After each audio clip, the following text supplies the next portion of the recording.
Let me look at your question first, Shep. That's more important. Given the function f of x, so is the x in brackets...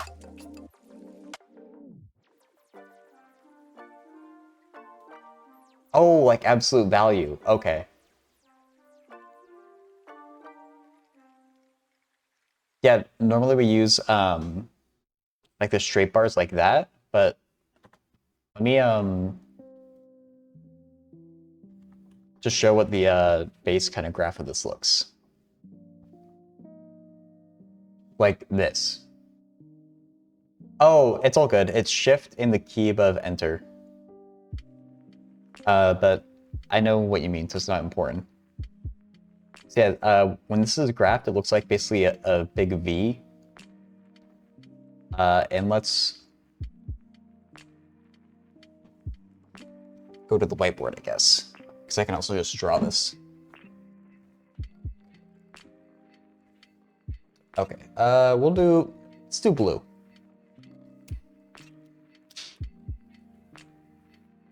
So we're given f of x is equal to the absolute value of x.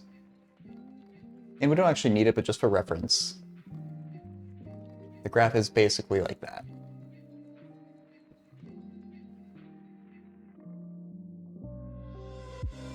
And for g of x, we need to translate 4 units to the left and 2 units down.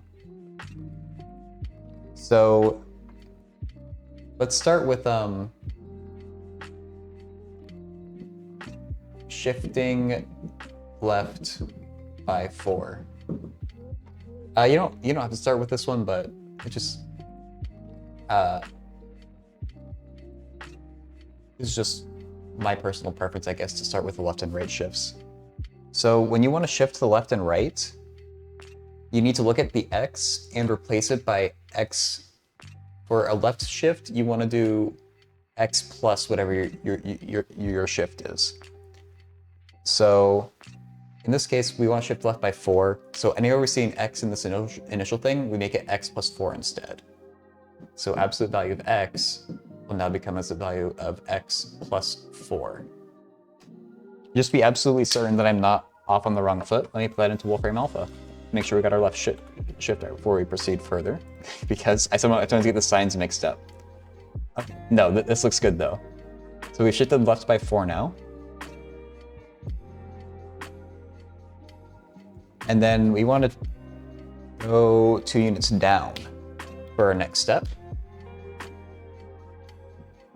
And I'm saying shift, the question said translate. They're the same thing. Translate is probably the more formal word.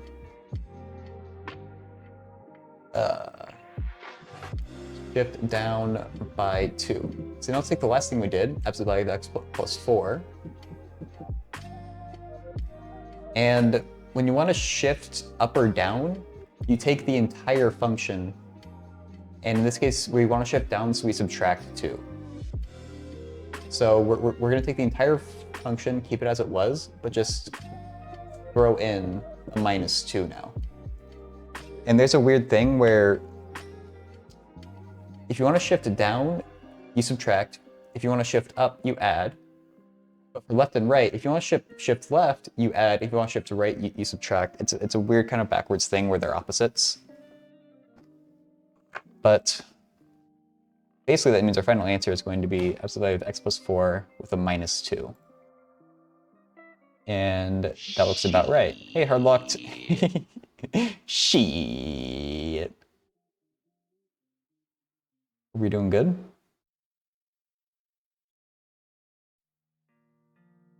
Yeah, I hope that makes sense, Shep. How many questions? Is the person posting a bunch of questions, or that's just their second one? I think it's okay. Even then, if they've been posting their work, it's fine. Name of what, Shep? Wait, they just reposted their same thing? Oh. Okay, so they did the chain rule.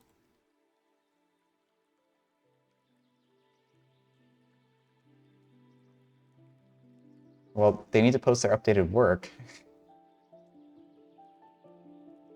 Okay, well, I can always give them... They should get 7 minus 7 cosine x over 7 minus 7 secant squared 7x. In which case they still get 0 over 0, and then they need to do L'Hopital's again. Emotes look funny together.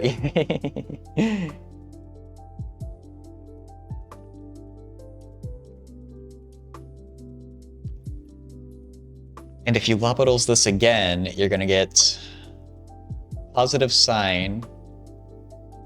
Let me just work this out on the board. Because it's getting a little bit hard for me to track it.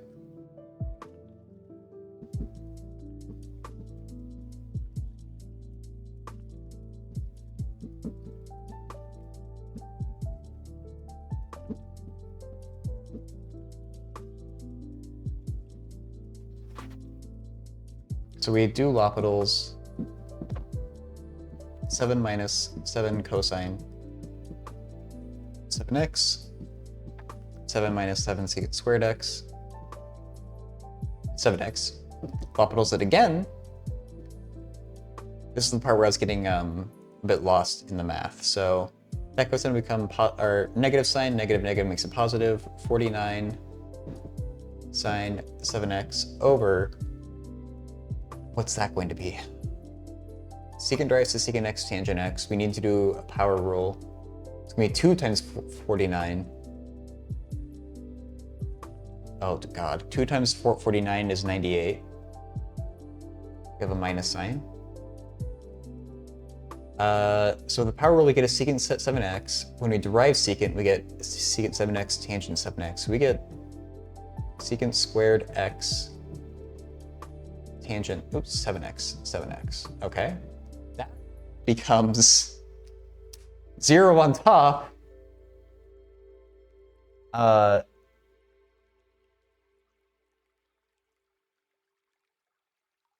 And 0 on the bottom, so you need to derive it again. Let me see what that word is, Shep. Distracting? Oh, there. You're fine, Shep. Don't worry about it. Oh, what an annoying problem. I think this might be the last time that we have to derive it, though. I think it is. So let's apply L'Hopital's again. It's gonna be, I'm not even gonna do 7 cubed. That's the best that they're gonna get out of me. Cosine 7x on top over, now we have a product rule down there. I'm gonna take the 98 outside. Just to make life a bit easier. Secant squared x is gonna derive to the same thing that we just calculated. So it'll be 2 times 7 this time, so 14. Secant squared 7x. Tangent 7x.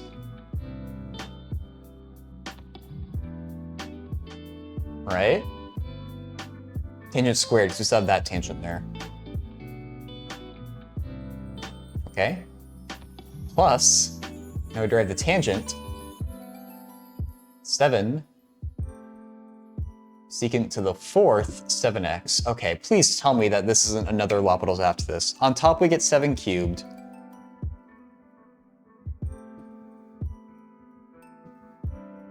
Over, actually I'm gonna write that as 7 minus 7 squared times 2, just to keep that simple. On the inside, tangent of 0 is 0, so this entire term becomes 0. Secant of 0 is 1.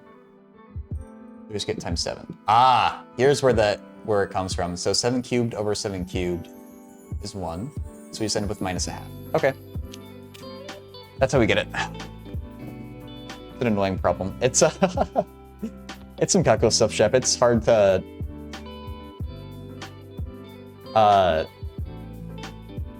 it's a really annoying calculus problem too. If you haven't done it in a bit, it's hard to explain it.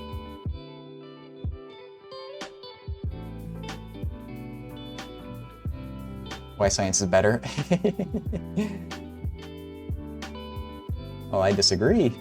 So, in science, I feel like the problems would get way more annoying when I was doing them.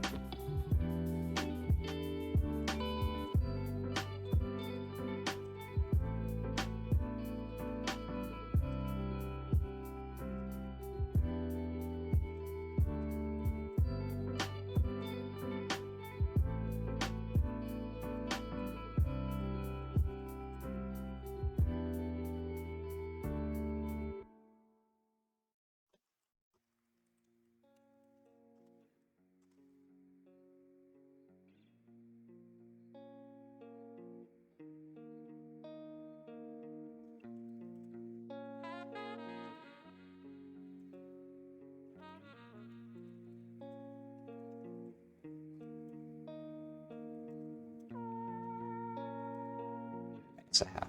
Okay.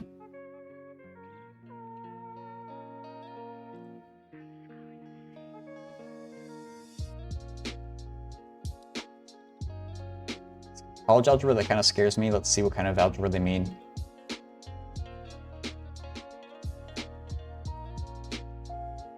Make an explanation on these two, not understanding them. F of x equals 6s plus 5 is 1 to 1. Okay. An equation for f inverse, the inverse function.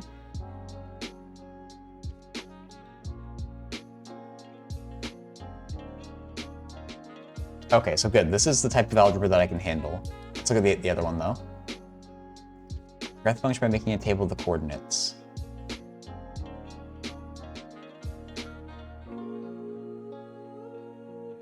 Okay.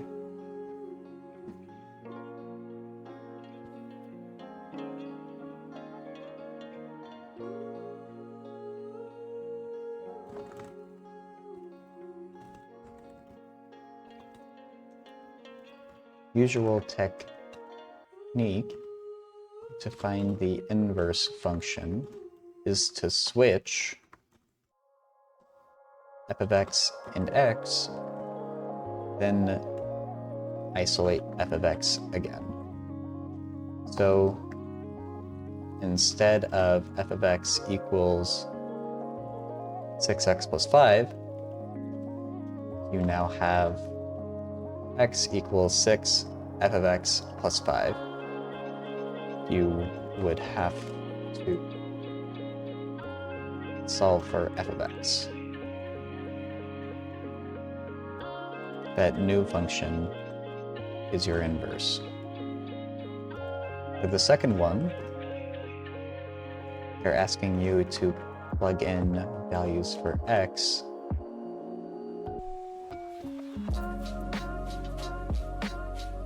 into 3 to the x.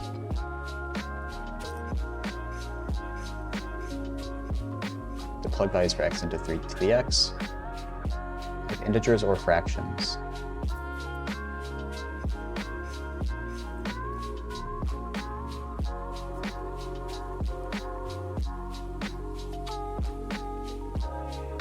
So don't give them a decimal.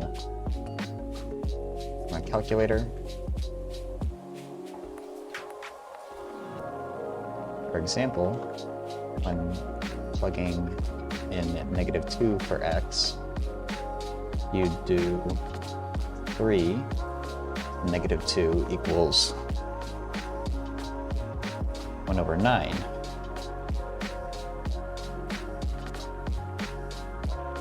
Are you using a calculator for some math? I try to avoid using calculators when I can, but sometimes they're just too helpful, so...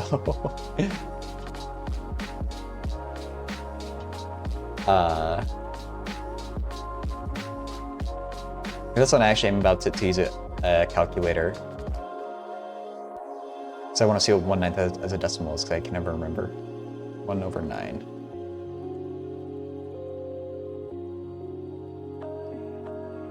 To give 1 over 9 is your answer, rather than 0.1111 repeating. Okay, so let's see if that helps the person.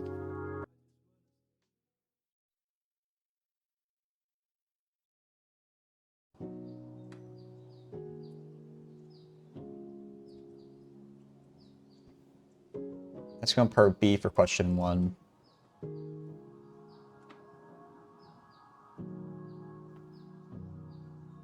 Ooh. Can I make it bigger? That's what she said.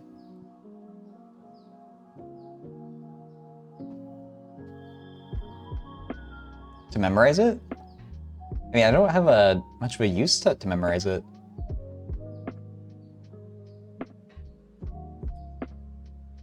Oh, once memorized. Okay.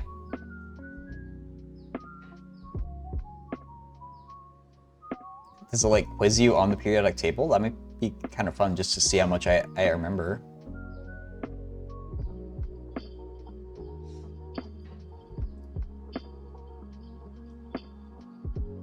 Battleships? I know there's like a game called Battleships, but it doesn't involve chemistry at all.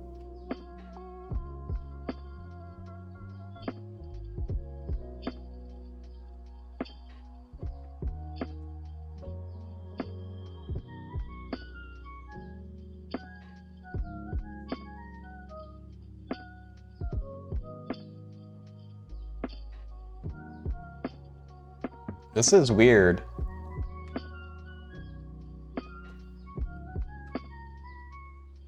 But I think these are all geometric series. And it's just applying the formula for the sum to infinity.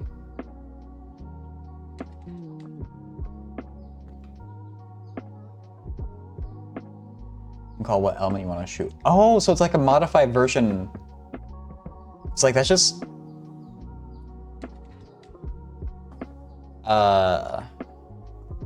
Battleship. Why game. Dude, apparently enter just does not work. It's like this. And so I assume it's in like shape of a periodic table for that version.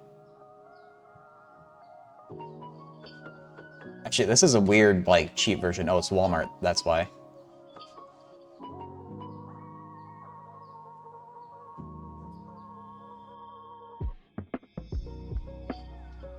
Yeah, this is the one how I remember it. Yeah, like, you have your own ships here, and you have to guess where your opponent's ships are. The reds are if you guessed right, the whites are if you guessed wrong.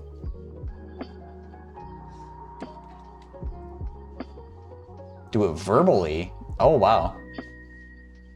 It sounds like the same thing, just like, instead of a square, you have the periodic table, though, and you're doing it on paper rather than having a physical thing.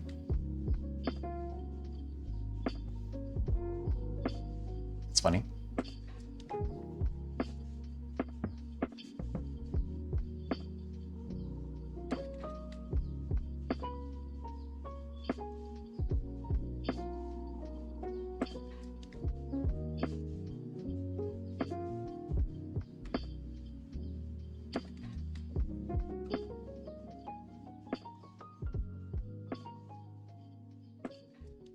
Spelling bad words with it.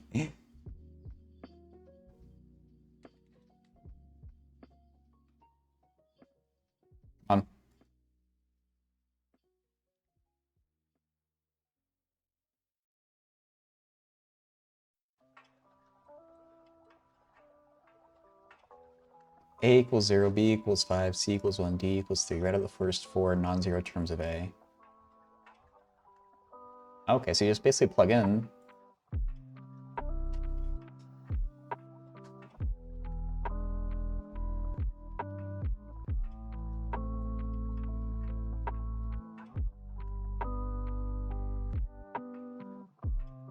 Oh wait, it's over here that they want.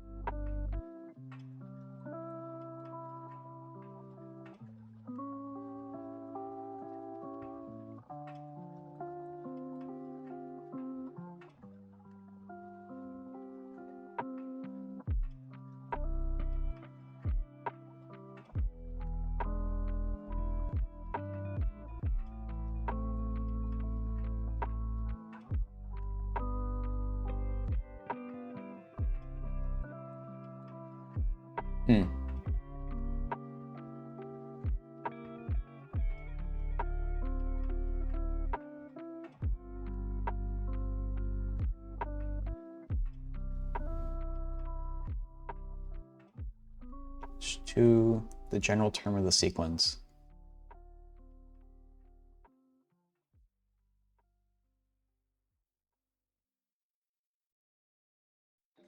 This person, so these are all geometric series. Sure, no one, okay, so no one's responding. Let me find a good page on geometric series.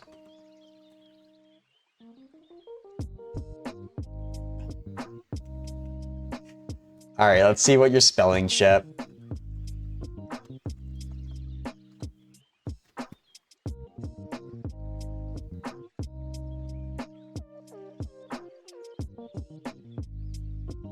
Can I have a little zoomed in version? Or like, I remember using before and like things were popping up. There we go.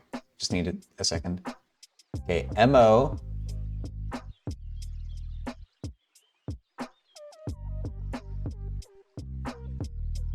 Moth. Is this gonna be motherfucker? Mother. F.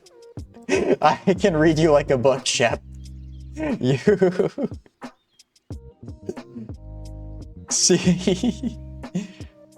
It's gonna be nice. It's gonna be potassium. K. 68. Again, it's ER. Motherfucker. Nice.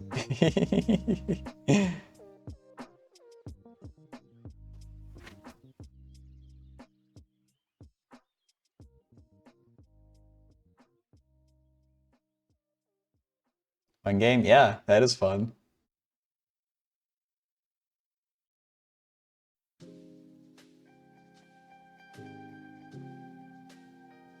But it's harder to do with German words. I guess you can do like Scheisse, right?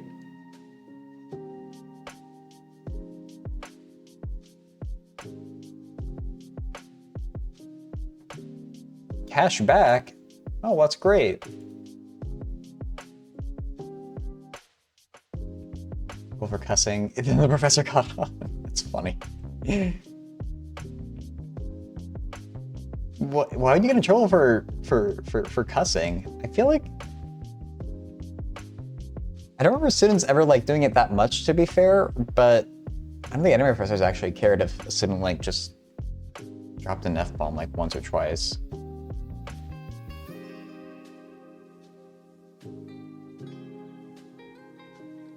Very old teacher. Oh, okay, that makes sense.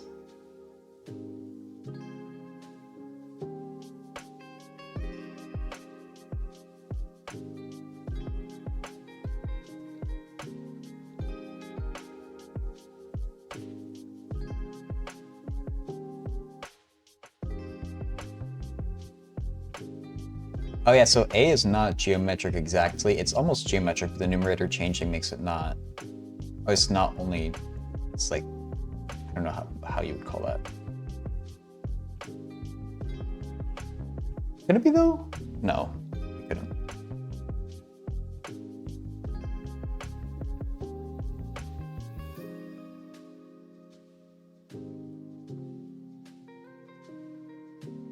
B is geometric as well though, right? Yeah.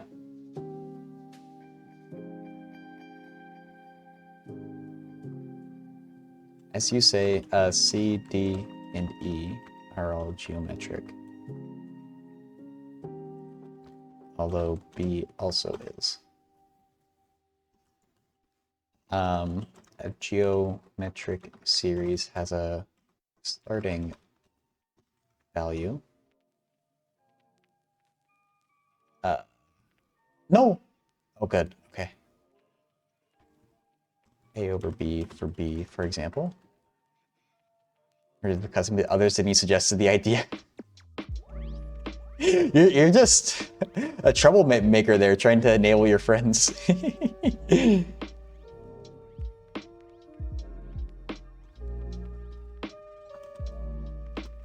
Multiplied by the same value. 1 over D. Which has 1 over D. You guys yelling random numbers.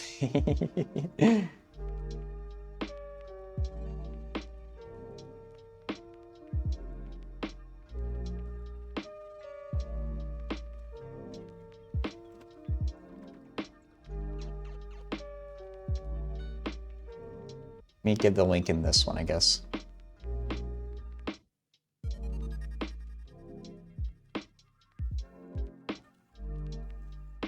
Metric series are nice in that they have a formula both for a given amount of terms and for infinitely many terms, provided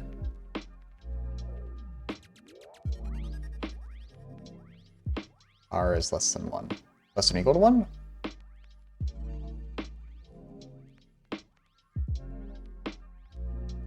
If it's equal to 1,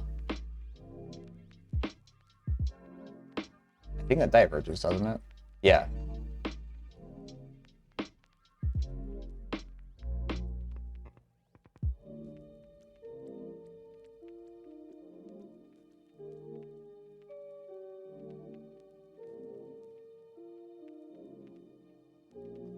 For your first question, the general term of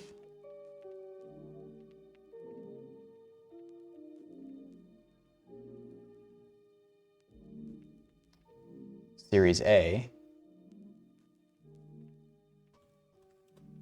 is, I think for this one, I'm just going to say what the answer is because they're going to have to do it for the other series later, and it's kind of hard to kind of explain without actually seeing it. Is basically the generic version involving n. So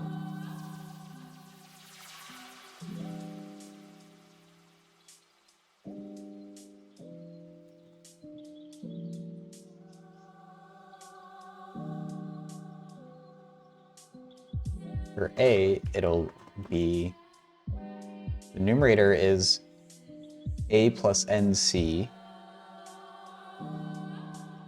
I'm going to do multiplies there just to make it clear what's happening.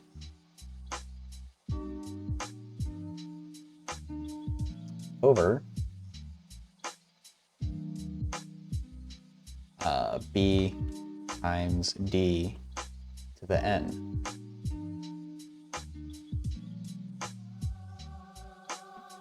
Where N equals 0 to infinity. You can try plugging in the values for N and verifying that it matches the given terms. Or if you want,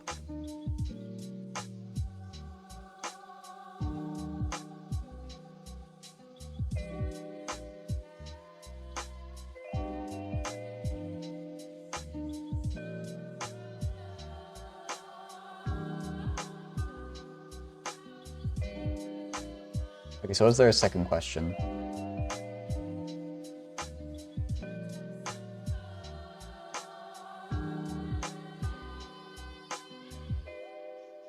Okay, so for your second question, I think they want you to extend the pattern past the given terms.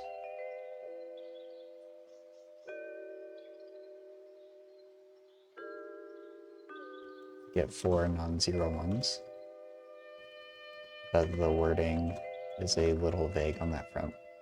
Wording is a little vague.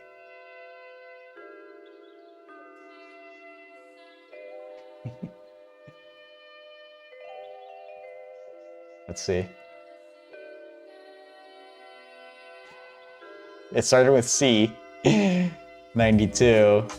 Yeah. As soon as I saw that it was C, I know exactly where you were going. 19.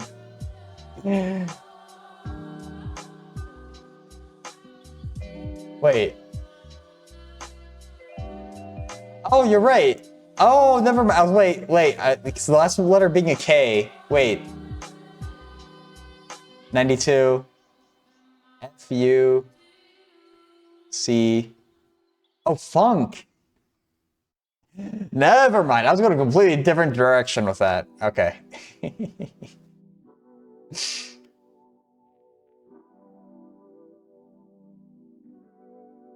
Between 6 and 9, I guess.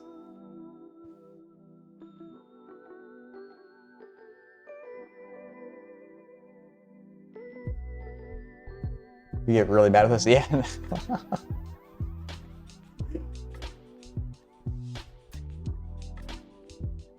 I thought you were going there, but at least that time you didn't. Honestly, I like it in America, the C word is kind of a big deal, but it really shouldn't be, I feel like.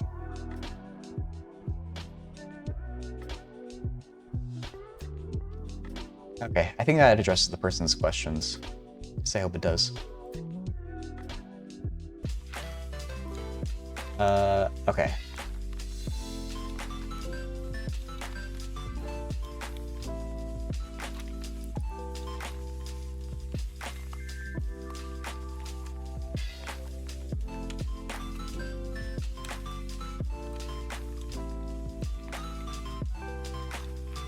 Okay, so I like the way this person like asked the question, so I want to,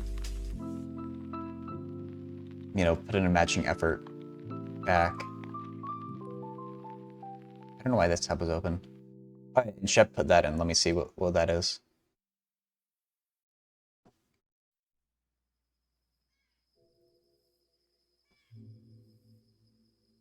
Get a life? I didn't think it'd be that long for for such few elements.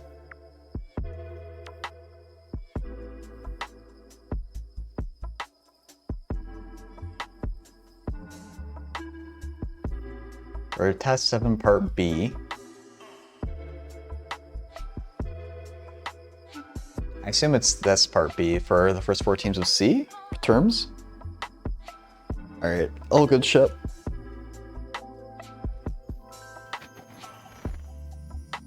Oh.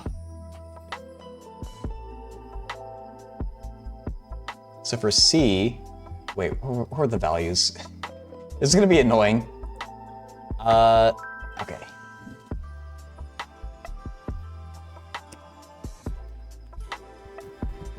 Wow, they just take A equals 0. That seems like it's gonna makes the wall's problem pointless, but okay. B equals 5, C equals 1, D equals 3.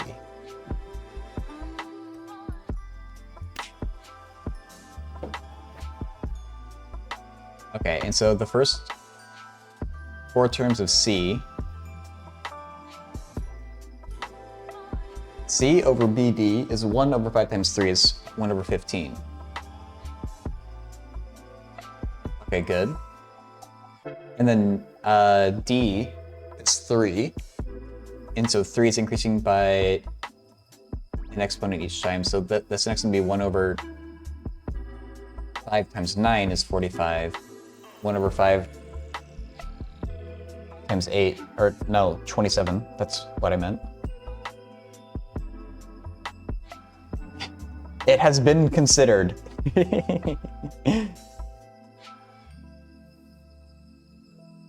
Yeah, I kind of thought the same thing.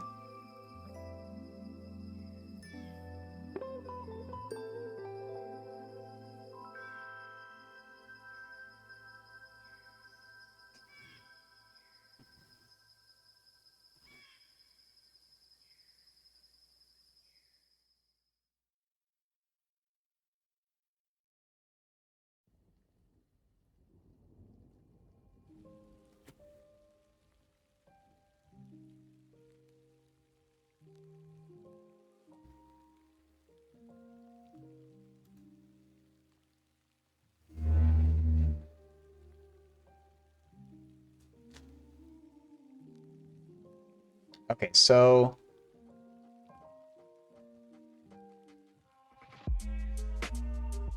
it's 1 over 5 over 1 minus a third.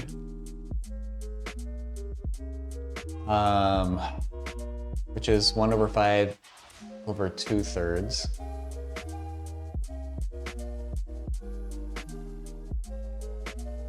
Which becomes 3 over 10?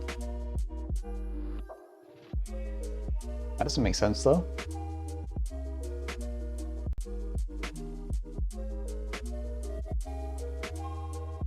Oh, no, it's not. The first term is 1/15. So it's 1/15 over 2/3, which does become 1/10. Okay, that makes sense.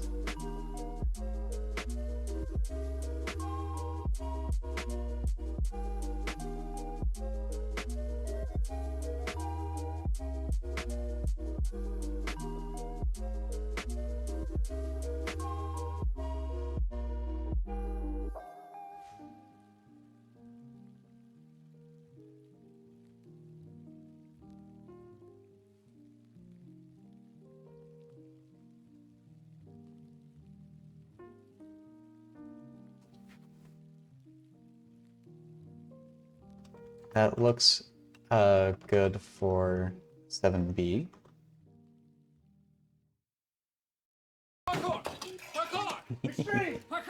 Like, I'm like a tiny bit, Shep.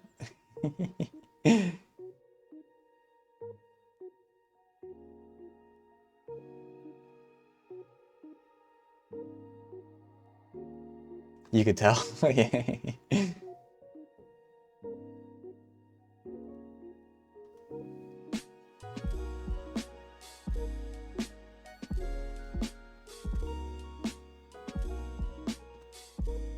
For D, each term will get multiplied by 1/D, or also just raising these exponent by 1 each time.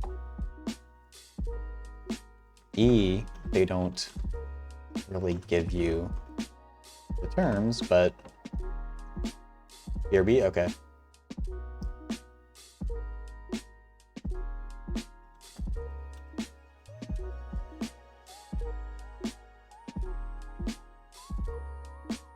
The formula for the sum, I think it's just the same as D, but starting a term later.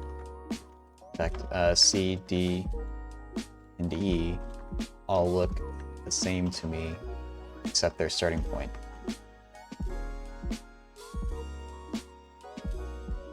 Actually, B. Oh, actually, no. B is not included in that.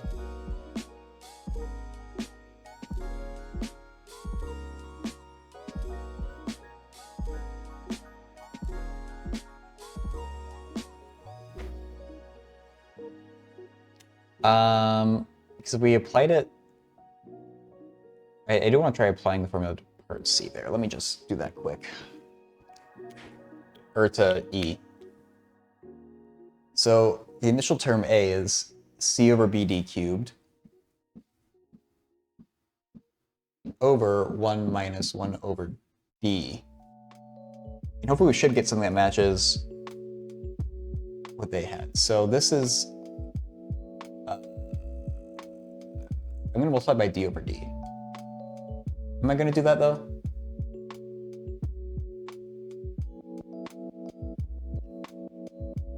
Not yet.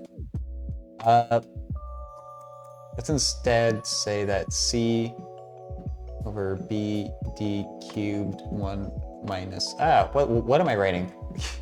Horrible. And then if you multiply that out, C over BD cubed minus BD squared. Okay, yeah, so it must be geometric.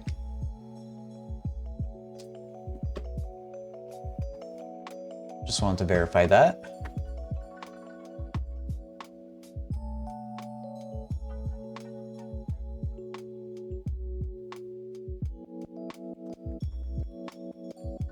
A equals BD cubed and R equals 1/D to verify.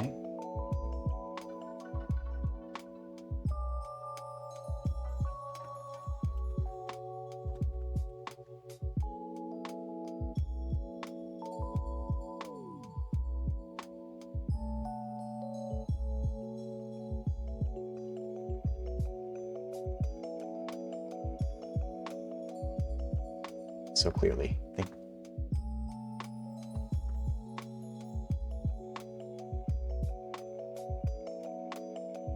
Okay.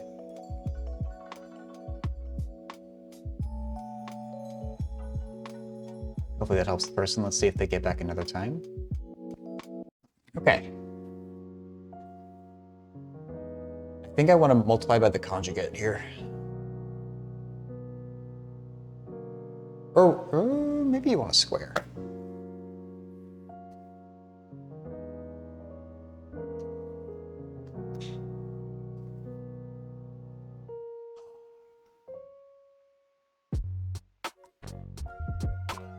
Let's try squaring each side. I think that'll be a bit better. Either way, let's write the initial problem. Root x minus 1 over x plus root 1 minus 1 over x is equal to x. So I think I want to square each side. I don't know exactly where this is going to go, but I want to see what it looks like. These two multiplied together times 2.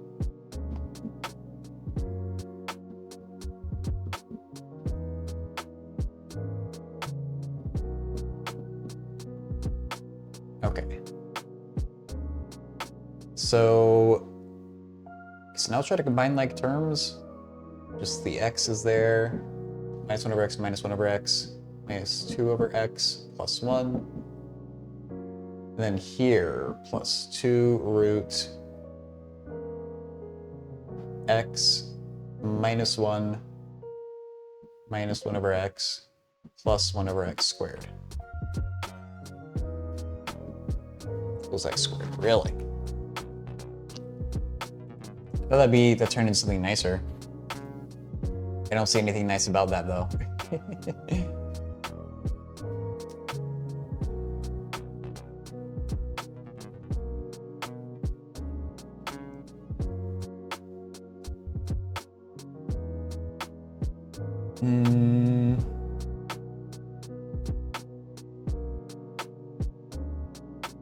I don't think doing e to the power of each side will help. I don't think doing the log of each side would help.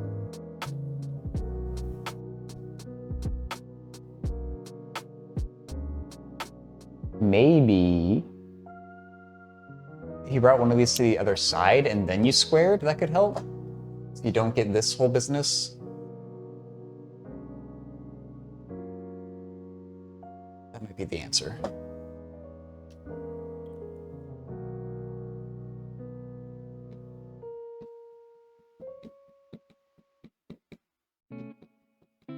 Now let's square.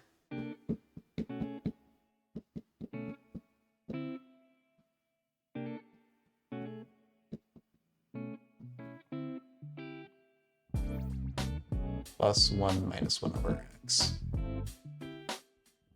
Okay, so 1 over x's will go away. You get x equals x squared minus 2 x root 1 minus 1 over x plus 1. Okay.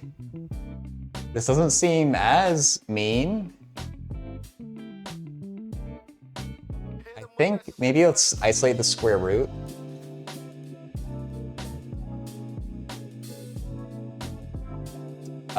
So let's get 2x root 1 minus 1 over x equal to x squared minus x plus 1. No, not over. We'll divide by 2x in the next step. I need to remember not to get blocked.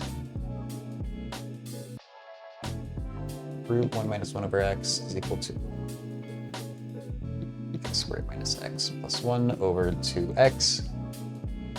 Now let's square each side again.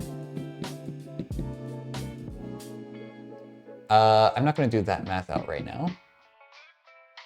No, I won't.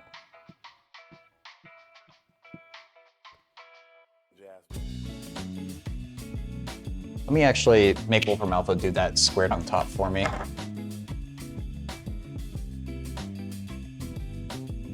X squared minus x plus 1 squared.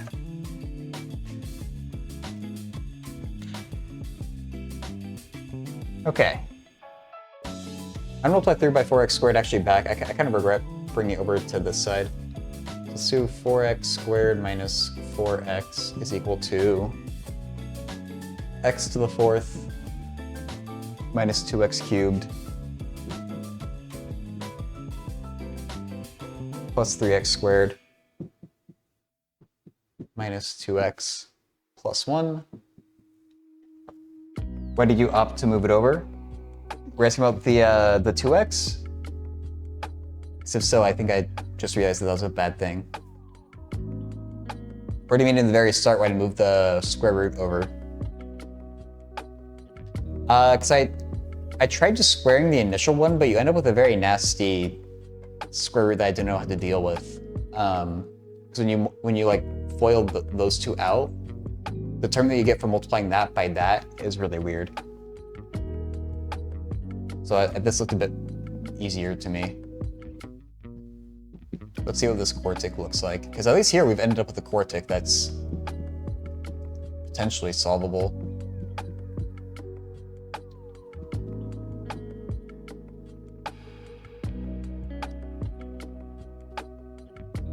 I haven't spoken too soon, at least.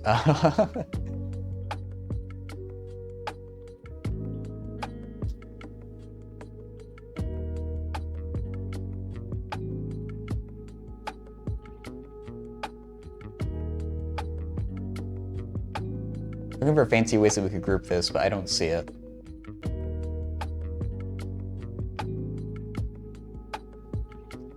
I mean, with rational root theorem, you only have x minus 1 and x plus 1 to worry about.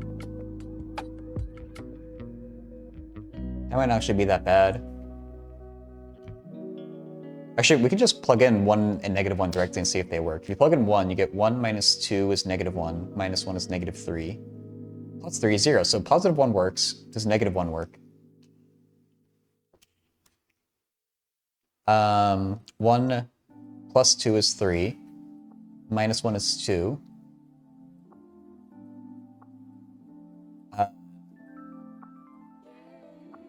No, you get 1 for that, which doesn't work. So we can divide this by x minus 1. I shouldn't have started it right there, though. Well, that's all I have room for, don't I?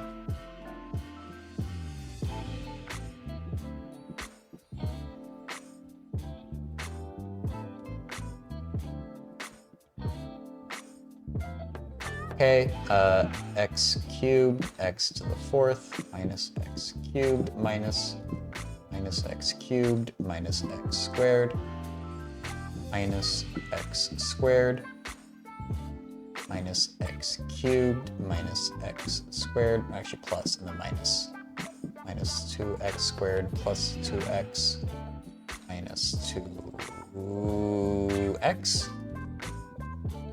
2x squared plus 2x minus 0x plus 1?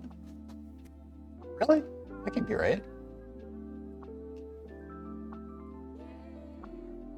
There shouldn't be a remainder. I think I did. Let me just let Wolfram Alpha do this. Oh, shoot. And I forgot to adjust my browser. It's fine.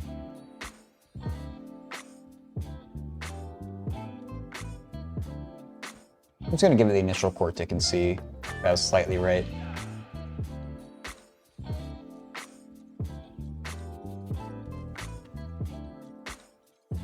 Minus 2x cubed plus 3x squared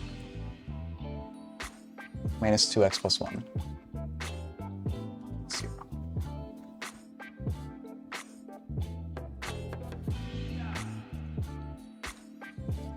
So you get two complex solutions.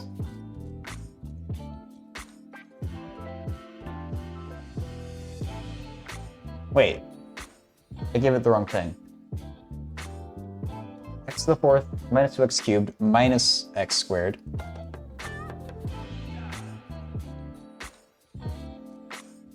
plus 2x plus 1.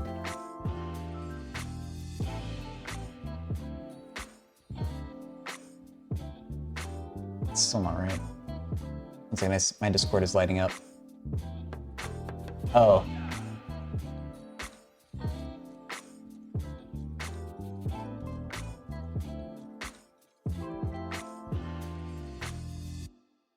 What did you do there, Jed?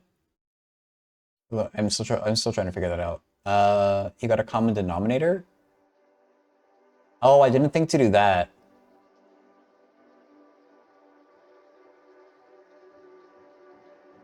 That actually might be a good way to do it too.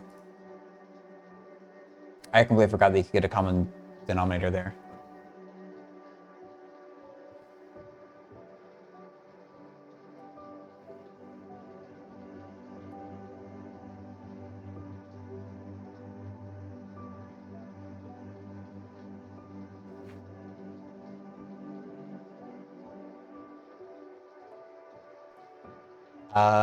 I don't know if those will necessarily cancel, but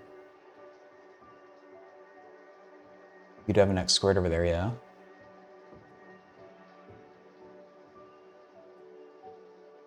Wait, why doesn't 1 work? 1 minus 2 is a -1. Minus 1 is -2. Oh, 1 doesn't work. Wait, why did I think that positive 1 worked?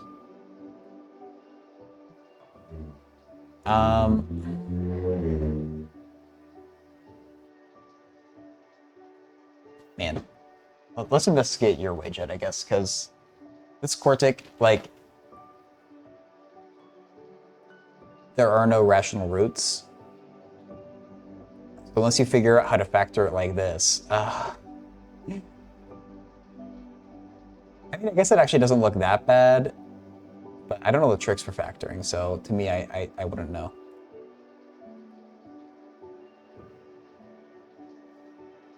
What question even was this? Like, I should, like, where was this in the Discord?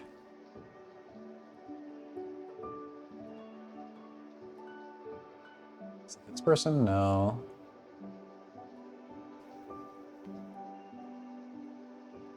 Sorry, I'm like...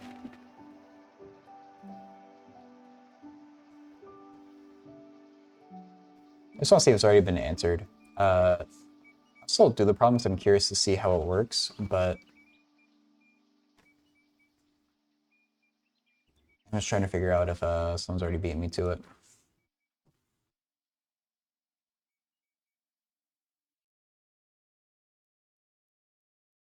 What?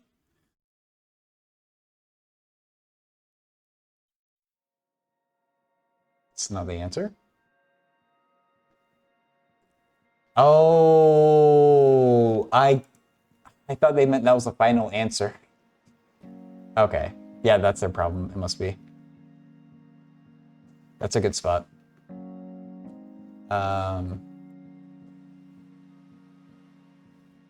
Whoever it is, I think they must have gotten their answer, or someone else was typing. But either way, let's try it Jed's way,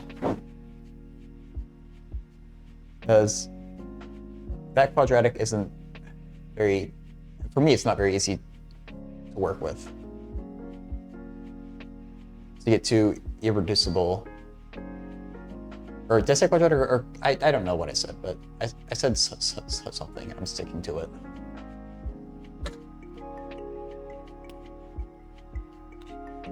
Okay, so Jed was saying that we can start from this step and we can still square it. But we should do it, or we could do it in a smarter way.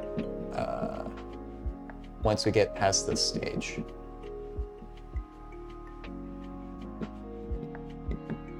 So here, in each of these individually, I want to get a common denominator, and then things kind of clean up a little bit.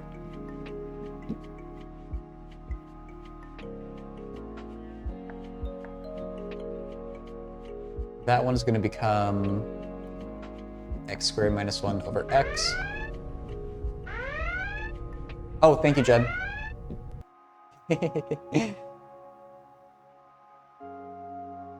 Over x minus 1 over x equals x squared.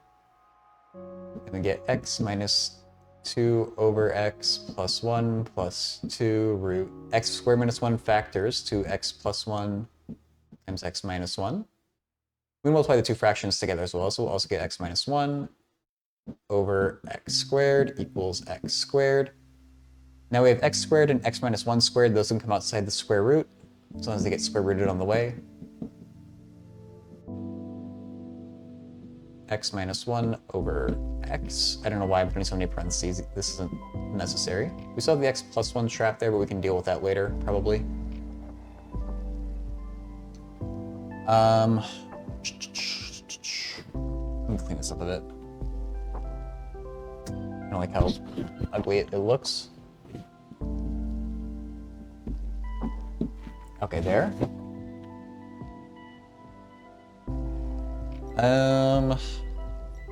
So we do the same technique here and try and isolate the radical again.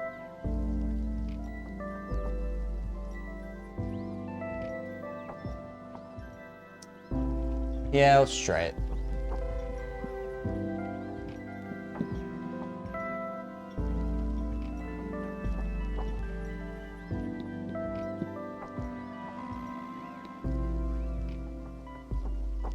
Then root x plus 1 is equal to... I have to multiply through by x and then have a denominator. Actually, no. Just square this. I learned my lesson once. Distribute the 2. Yeah, we could. I think it's all the same though. No, you're right. It will be a little easier if I distribute the 2.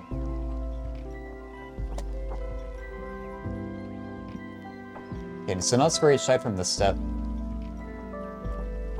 We will get 4x squared minus 8x plus 4 over x squared times x plus 1 equals whatever the heck that is squared. Don't ask me.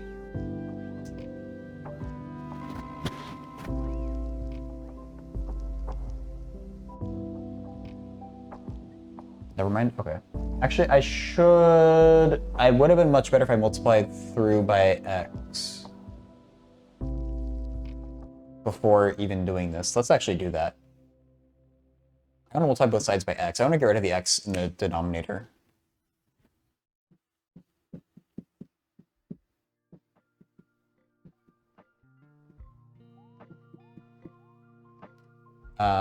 Minus x plus 2. There we go. Now I want to square this.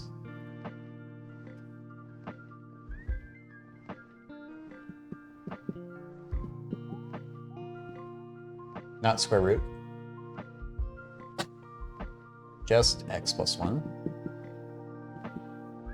What? Okay, and then that cubic I'm not going to square on my own. So now we're going to get a 6 power? Oh god.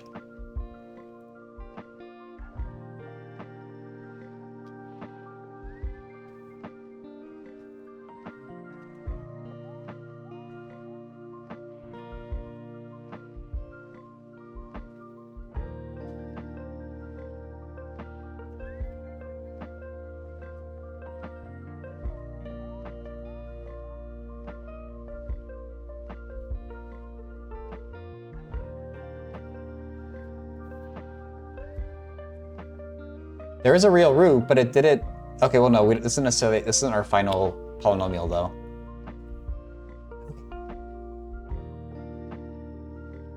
The right side by the coefficient to the radical.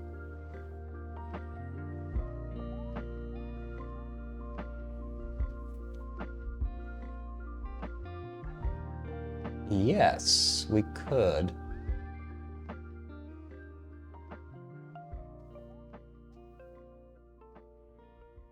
It might still not be the cleanest thing in the world, but we could try that and see what happens.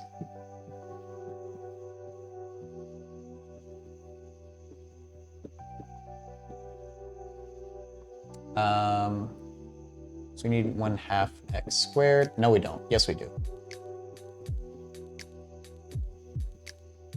Wait. Ah.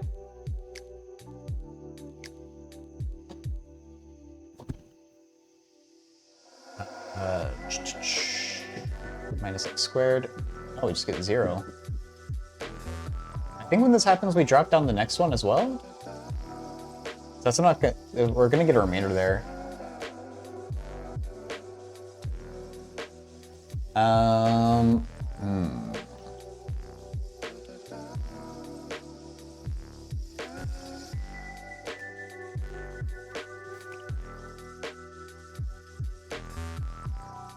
You need a cheaper alert to give me to look at chat.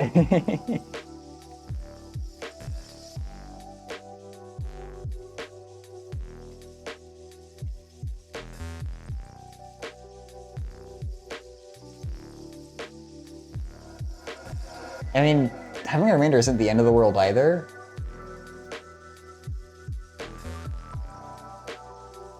But I don't know. Let me I don't want to give it the entire equation.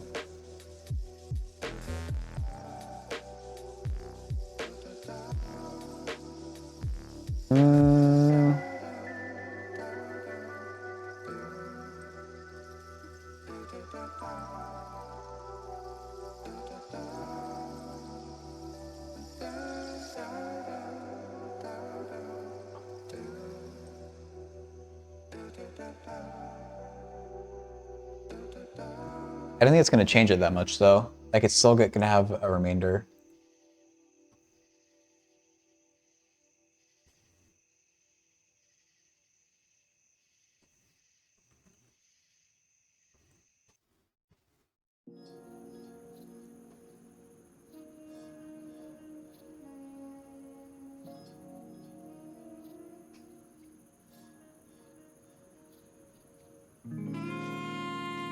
Okay, interesting.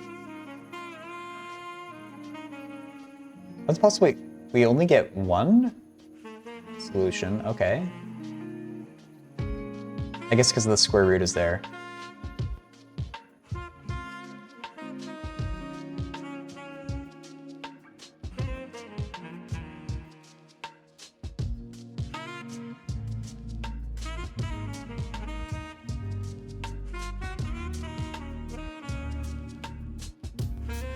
So what if I made Wolfram Alpha do the long division for me just to verify?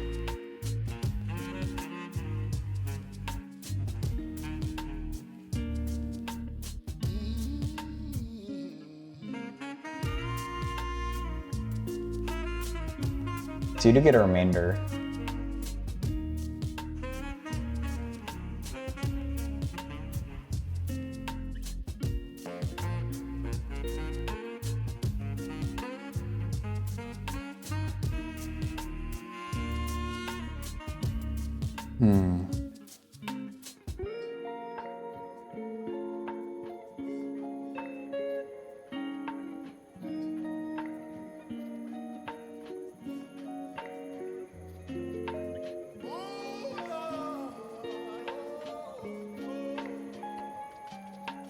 I don't know.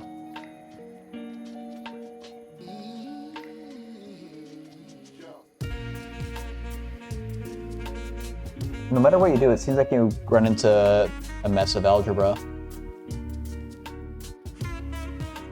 You could give Wolfram Alpha the initial problem, see what it does with it.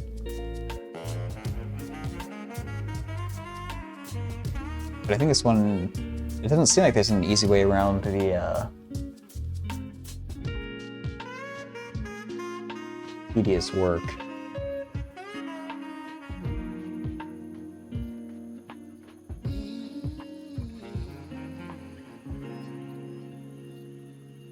Wolfram Alpha also squares each side.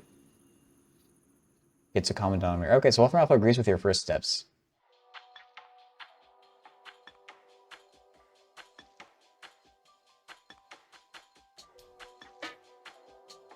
Just want to check right to see if that person come back to me. So yeah, I don't know what's better, but either way, I don't think there's an easy way to do this problem. You need to somehow like keep it from... You need to keep it in the realm of quadratics. So that way, or at least ideally, you need to do that, so that we can actually easily get the radical solution that it seems to be. Or the irrational is a better word. The question was just for real solutions, so it's valid, but yeah.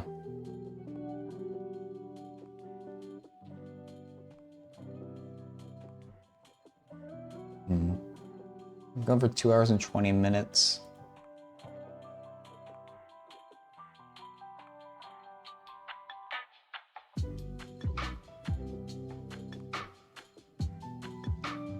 I do have plans tonight to play DayZ, but they're gonna be late enough that I'm gonna turn off the stream in the meantime. And come back to it once I'm ready to start. I'm gonna be running with, I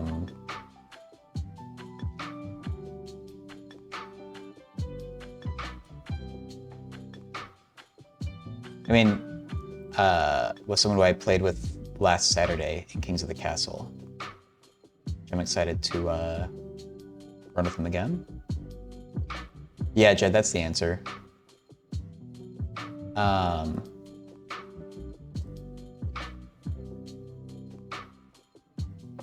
you exactly get to there, I'm still not sure on, in a way that doesn't require like a ton of algebra, but I think it's just one of those really hard problems. Do you see the original graph? Now I do.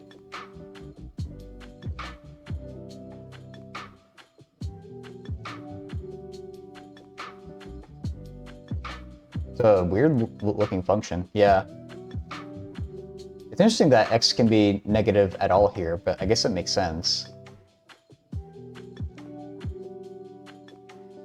X can be less than -1. Or equal to.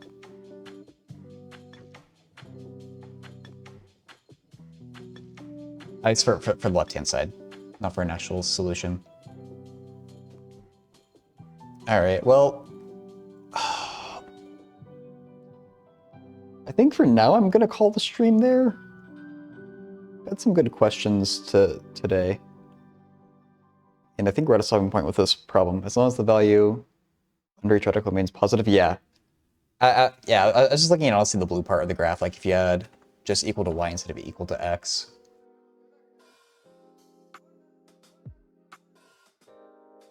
I'm gonna turn the stream on in like 2.5 hours-ish.